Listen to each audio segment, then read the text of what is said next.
It's just coming up to 22 minutes past 6, and it is remaining tense at the top of the Premier League. Manchester City within a point of Arsenal after a 2-0 win at Nottingham Forest. Arsenal avoided a second half scare against their North London rivals Tottenham. They were leading 3-0 at half time, but then second half goals from Christian Romero and a late Heung-min Son penalty led to a pretty nervy ending.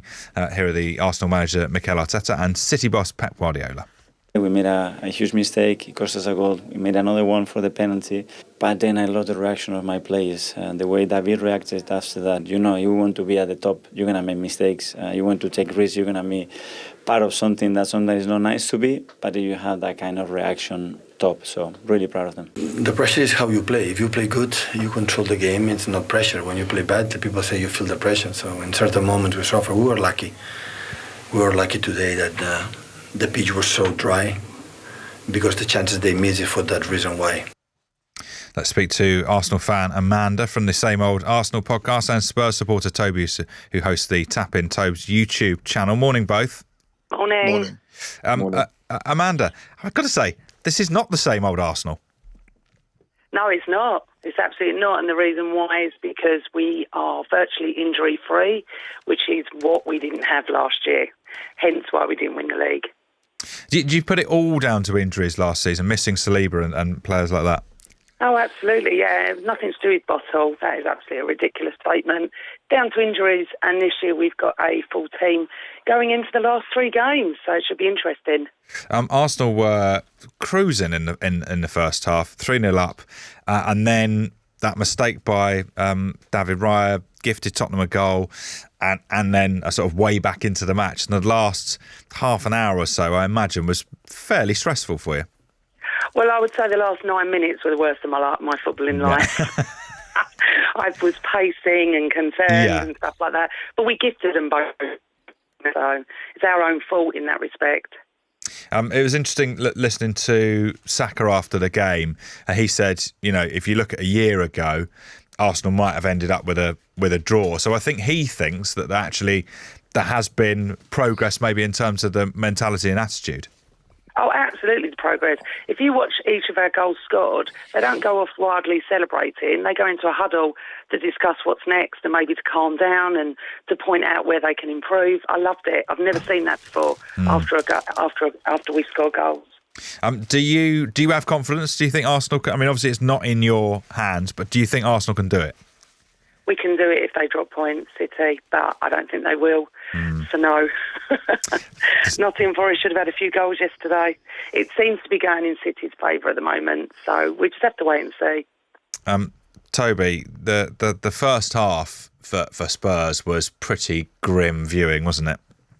Yeah, absolutely. And I think Amanda obviously touches on the point around giving away goals, Arsenal giving Spurs goals. I think you could flip that on its head and say Spurs gave Arsenal a couple of goals in the first half. I mean, you look at the first goal, we scored totally avoidable goal. Like it's a poor corner from Bukayo Saka, and it just needs to be headed out by Højbjerg. How that ball ends up into the back of our net is it's still mystifying to this minute right now. Sorry, Toby, probably because it's not a poor corner. It's an excellent corner. It was a very poor corner. It's an easy header. It's an easy header from. Well, he did. He headed it into the goal, didn't he? Exactly. So if your player does the same thing, you'd be bitterly disappointed because it's a routine header. You head it out, and there's absolutely no reason why that should be in the back of his own net. And I think that was the symptom of the first half, because I think if you look in the first half, I was being at the game. I couldn't actually believe what I was watching. Arsenal had four attempts in the first half. They had 2 shots on target. They're 3-0 up. Spurs had 2 big opportunities in the first half. We missed both, and we defended set pieces poorly. And that's what didn't have any shots on target though, Toby, to score. We took our chances. You didn't have any chances to score. The only 2 shots you had were the goals you scored. Sorry, apologies. That's a ridiculous statement to make, because we literally had It's not a fact though, because What? You had 2 attempts on goal, and they were the 2 goals you scored. No. I said Arsenal had 4 attempts in the first half, and you 2 shots on target, and you scored 3 goals. I didn't say Tottenham had that.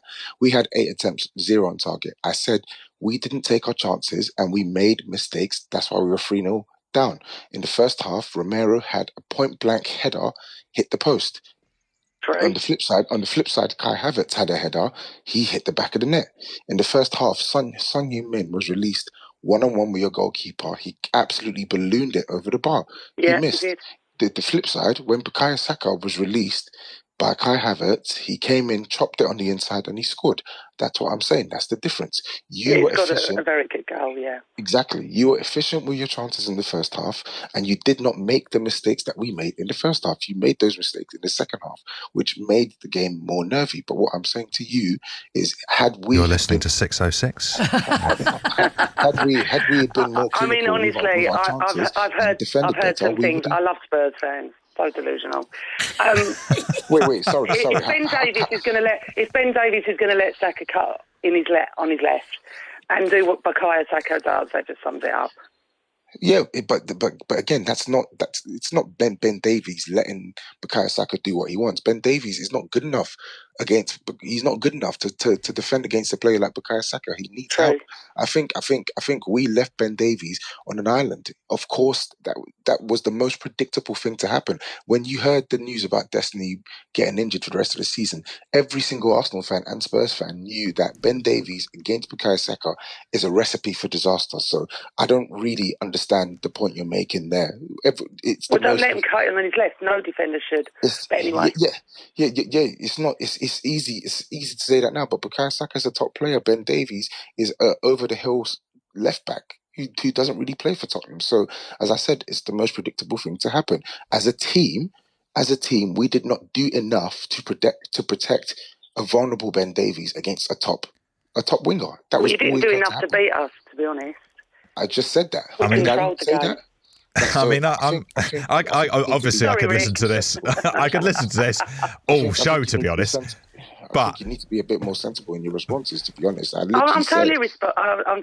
I think we're going to draw a line now. But thank you very much for your time. Cheers, guys. Take care. Bye. Cheers. That's Arsenal fan Amanda and Spurs supporter Toby. Not getting on brilliantly, which is exactly what you want from North London rivals. Plenty more reaction on the 5 Live Football Daily podcast. Jeremy says this conversation is lovely. It's like hearing Spurs lose all over again. Thank you, Jeremy. Right, let's talk about this. We're excited about it. An English rugby union winger